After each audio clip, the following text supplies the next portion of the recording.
बरं चालू. नमस्कार, मी प्राध्यापक डॉक्टर संजय थोरात, यशवंतराव चव्हाण महाराष्ट्र मुक्त विद्यापीठ नाशिक, विभागीय केंद्र कोल्हापूर, वरिष्ठ शैक्षणिक सल्लागार. आपल्याला सर्वांना ज्ञात होत आहे, यशवंतराव चव्हाण महाराष्ट्र मुक्त विद्यापीठाची स्थापना 1 जुलै 1989 रोजी नाशिक येथे झाली.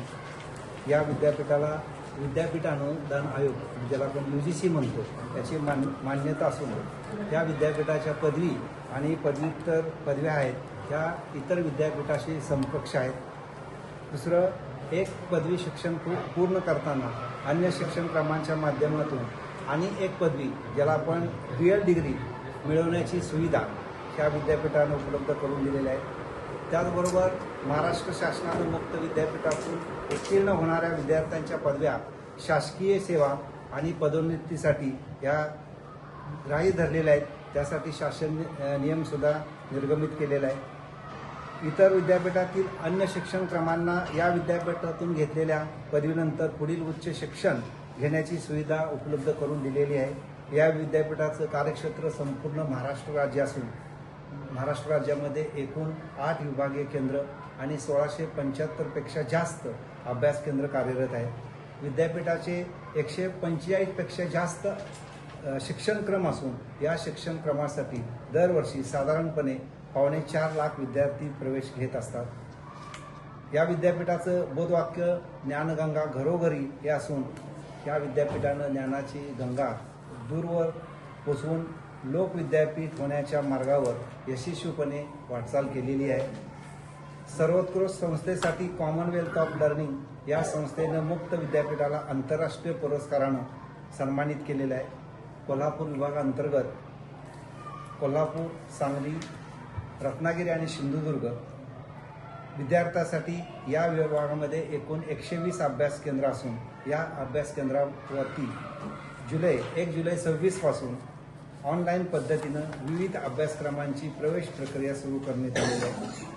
सिंधुदुर्ग जिल्ह्यामध्ये विविध अभ्यासक्रमांचे 22 अभ्यास केंद्र कार्यरत असून या जिल्ह्यात नवीन शिक्षणक्रमाची अभ्यास केंद्र सुरू करण्याचा विद्यापीठाचा मानस आहे. प्रवेशार्थी विद्यार्थ्यांनी प्रवेश घेण्यासाठी मुक्त विद्यापीठाची एक संकेतस्थळ आहे, ycov.digitaluniversity.ac.in किंवा ycmoe.ac.in या संकेतस्थळाला भेट द्यावी.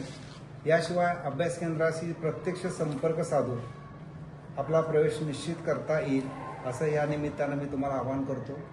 तसेच प्रवेशार्थी विद्यार्थ्यांच्या शैक्षणिक मार्गदर्शनासाठी कोल्हापूर विभागीय केंद्रामध्ये मदत कक्ष स्थापन केला असून त्याचबरोबर 24/7 2 आमच्या विभागीय केंद्रावरती 2 मोबाईल आहेत. त्यांचा क्रमांक 74 47 60 70 22, 70 38 60 70 23 या क्रमांकाद्वारे विविध शिक्षणक्रमांची माहिती उपलब्ध देत आहोत. त्याचबरोबर विद्यापीठामध्ये 2 दूरध्वनी क्रमांक आहेत, 0231 299 1171 आणि 299 1172 याचा सुद्धा उपयोग करता येईल. आणि आम्हा सर्व पत्रकार बंधूंना या निमित्तानं मी एक आव्हान करतो की शिक्षण काही कारणामुळं घेता येत नाही, म्हणजे नोकरी करत असतात किंवा त्याच्यावरती इतर जबाबदाऱ्या आहेत आणि प्रवाहापासून दूर आहेत. त्यासाठी मुक्त विद्यापीठ अत्यंत त्यांना उपयुक्त आणि असं चांगलं माध्यम आहे. त्यासाठी तुम्ही जास्तीत जास्त तुमच्या माध्यमातून पोहोचवण्याचा प्रयत्न करावा असं मी तुम्हाला कळकळीचं आवाहन करतो आणि थांबतो. जय हिंद, जय महाराष्ट्र. सर, तुम्हाला विचारायचं होतं की नवीन शिक्षण घेणारा हां, तर तुमच्याकडे आता जे आपण बघतोय ते आहे ते शक्यतो डिग्री किंवा याचे डिप्लोमा. हां, आता इथे उद्योग सुरू होत आहेत. हां, उदाहरणार्थ मोबाईल आता विमानतळ आलेलं आहे हां, किंवा रेल्वे सुरू झालेले आहे. बरोबर. आराडी म्हणून जे आता हे आहे ते MIDC सुरू करण्याचे प्रयत्न चालू आहेत.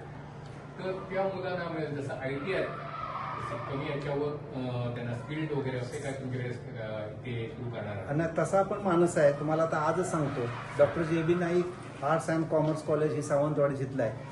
त्या अभ्यास केंद्रामध्ये आत्ता या वर्षापासून BBA, त्याचं नाव आहे port management, port PORT port management हा अभ्यासक्रम चालू केलेला आहे. आता मॅनेजमेंट याचा अर्थ व्यवस्थापनाचा भक्कम पाया तयार करणं, बंदर आणि सागरी कामकाजाशी संबंधित व्यवस्थापन, वाणिज्य, अर्थशास्त्र, लेखांकन आणि व्यावसायिक संवाद यामधील मूलभूत ज्ञान या कोर्समधून मिळणार आहे. आणि तुम्ही सांगितलेले ती खरं सूचना आम्ही विद्यापीठापर्यंत नक्की पोचू, त्याचा सुद्धा जरूर विचार केला जाईल. पण आता आपलं विद्यापीठ हे बऱ्यापैकी UGC म्हणजे बऱ्यापैकी आता मर्यादा आले. म्हणजे पूर्वी जसं थोडंसं मुक्त विद्यापीठ म्हटल्यानंतर थोडंसं आपण काय म्हणतो मर्यादा थोड्या कमी होत्या, पण आता UGCने बऱ्यापैकी मर्यादा घातलेल्या आहेत. आणि सगळं समकक्ष असल्यामुळं आरोग्याशी निगडीत काय समजा कोर्स चालू करायचा असेल तर त्यासाठी महाराष्ट्रामध्ये आरोग्य विद्यापीठ आहे, टेक्निकल युनिव्हर्सिटीसाठी टेक्निकल युनिव्हर्सिटी आहे. त्यामुळं ती विद्यापीठं असतात, त्यांची परमिशन घ्यावी लागते, अशी थोडीशी बंधनं आहे.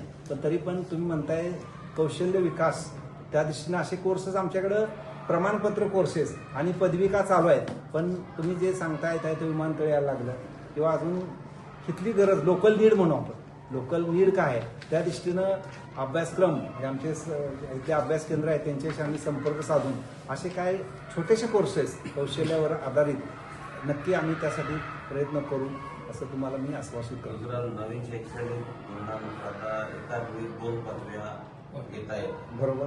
आता शिवाजी युनिव्हर्सिटी असो, आता मुंबई युनिव्हर्सिटी असो किंवा मराठवाडा सगळ्यात यांनी 2 भाषा, एका पदवीवर 2 भाषा हे पदवी अभ्यासक्रम सुरू केला. हां, म्हणजे त्याचा काय तुमच्या ह्याच्यावर परिणाम झालाय का?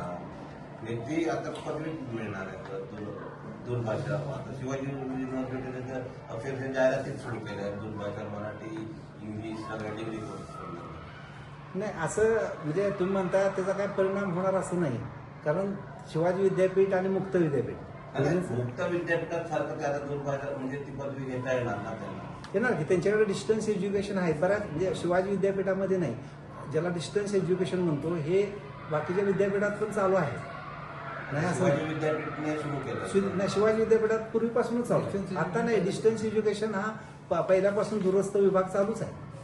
पण त्यांचा मेन फोकस होता की पारंपरिक, आणि मुक्त विद्यापीठाचा जे प्रवाहापासून बाजूला आहे त्यांच्यावरती काम करणं हे मुक्त विद्यापीठाचं काम होतं. हा दोन्हीतला मूलभूत फरक आहे.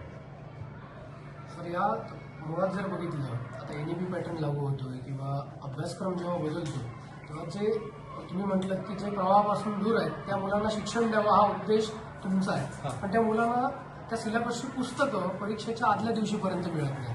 असे अनेक प्रकार आतापर्यंत झालेले आहेत. त्या संदर्भात काय सांगा, कारण स्वतः राज्यपाल या गोष्टी पाहतात आणि पदवीधरचे जे आमदार आहेत निरंजन डावकर यांनी विधान परिषदेत हा मुद्दा मांडला, त्यावर तुम्ही काय सांगाल? नाही, तुमचा मुद्द्याशी मी सहमत आहे. पुस्तकं लेट मिळतात, पण मुक्त विद्यापीठाची जी आपली पुस्तकं आहे त्यासाठी कामकाज, आता समजा एखादा नवीन अभ्यासक्रम आता मी तुम्हाला सांगितलं की पोर्ट मॅनेजमेंट अभ्यासक्रम सुरू झाला. आता अभ्यासक्रम सुरू झाल्यानंतर त्याला तज्ज्ञ मार्गदर्शक असे निवडावे लागतात आणि त्यानंतर त्यांच्याकडून त्यांना टॉपिक देऊन पुस्तकं लिहिण्याचं कामकाज यासाठी सुरुवातीच्या वर्षी थोडासा कालखंड जातो, अगदी मी त्याला जमवत आहे. पण नंतर फारसं काही दिरंगाई होत नाही. पहिल्या वर्षी मात्र हा असं प्रॉब्लेम येतो, असं होणार नाही. तरी पण विद्यापीठाचा जास्तीत जास्त प्रयत्न असतो की मुलांना कशी पुस्तकं वेळेत मिळतील हा प्रयत्न करणं. पण तुम्ही म्हणताय ते थोडं होतं. सर सध्याचं युग AI आहे. AI सगळं सांगतं पण विवेक नाही सांगत. तर आतापर्यंतचं जर सगळ्या विद्यापीठांचं अवलोकन केलं तर AI वर अभ्यासक्रम आले, बरोबर. पण अभ्यासक्रम तो AI पूरक जो आहे तो विधायक वृत्ती जी आहे किंवा आता जे तुम्ही जेनजी आपण म्हणतो त्यांच्यामध्ये मेंदूमध्ये एक लहरी असतात, एक डावी आणि एक उजवी. तर योग्य जी आहे तर याच्यासाठी विद्यापीठ स्तरावर सेमिनार असेल किंवा एखादा छोटा, जसं तुम्ही आता पोर्ट मॅनेजमेंट म्हटलं तसं AI समजून घेताना असं काही विद्यापीठाच्या संकल्पना आहेत का याच्या पुढच्या काळात? खरं कुठलंही टेक्निकल गोष्ट असेल किंवा कोणतीही गोष्ट असेल तर त्याला थोडंसं इथिक्स असतात. तुम्ही म्हणता तसं पहिल्यांदा एखाद्या गोष्ट रिसर्च असेल किंवा कुठलीही टेक्नॉलॉजी असेल तर थोडं त्याला सेन्सरशिप असते आणि म्हणजे आपल्याला माहीत नसते. पण विद्यापीठाच्या पातळीवरती सुद्धा AI कसं वापरावं किंवा AIचे टूल्स आहेत हे कसं हाताळावं यासाठी वर्कशॉप कार्यशाळा असतात आमच्या. असतात. सर यातलाच दुसरा प्रश्न असा, जसं आपण ह्युमन सायकोलॉजी म्हणतो, मानवी तत्वज्ञान, हा. किंवा आपण फिलॉसॉफी जी शाखा आहे त्याच्या वेगवेगळ्या ब्रँचेस आहेत, बुद्धिझम असेल, जैनिझम असेल, हिंदुइझम असेल, तसं एआय फिलॉसॉफी हा जो टॉपिक आहे की एआयची जी फिलॉसॉफी आहे याच्यावर काही विचार करणार आहे का विद्यापीठ? नाही, ए आय फिलॉसॉफीवरती नाही, अजून काय विचार तसा चालू नाही, पण तुम्ही म्हणताय करायला पाहिजे.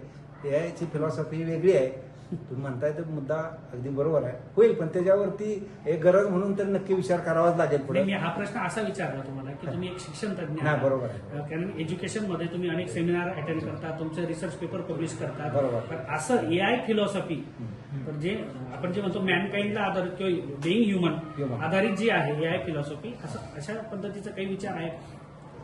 नाही, आता तुम्ही प्रश्न छानच विचारलाय, पण आता तुम्ही म्हणताय पण फिलॉसॉफी त्याचा विचार करावा लागेल. एखादी गोष्ट आल्यानंतर भविष्यात. म्हणजे त्याचं डिमेरिट्स कळायला लागल्यानंतर त्याच्यावर विचार केला जातो. हा, आता लगेच त्यात आपल्याला तोटे करणार नाहीत. तुम्ही म्हणताय तो मुद्दा म्हणून सांगतो त्याच्यावरती येणार आहे त्या फिलॉसॉफीवरती.